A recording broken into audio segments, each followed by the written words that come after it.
Gents teachers, gents lecturers నేను అందరికీ చెప్పడం లేదు. కొంతమంది అలా అమ్మాయిల ఆలోచనలో, అమ్మాయిల పిచ్చిలో ఉన్న వాళ్ళకి మాత్రమే చెప్తున్నాను.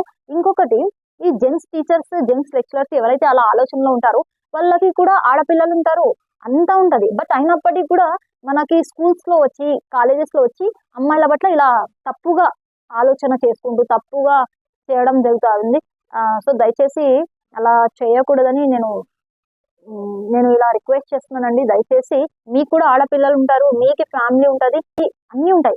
కానీ ఇదంతా బయటకు పడినప్పుడు మన పరువు పోతుంది అనే ఉద్దేశంతో వాళ్ళతో వీళ్ళతో ఫోన్లు చేయించడం ఇలా కూడా జరుగుతూ ఉంది. సో మీరు కరెక్ట్ గా ఉన్నప్పుడు ఇలా ఫోన్ చేయించడం కూడా అవసరం లేదు కదా. సో దయచేసి మీరు కరెక్ట్ గా ఉండండి. మీకు సపోర్ట్ గా ఎవరైతే ఉంటారో వాళ్ళు ఎలాగో ముందు రారు. ఇలాంటివి చేసినప్పుడు వాళ్ళని ఖండించకపోవడం ఒకటి, మళ్ళీ వాళ్ళకి సపోర్ట్ గా రావడం జరుగుతూ ఉంది.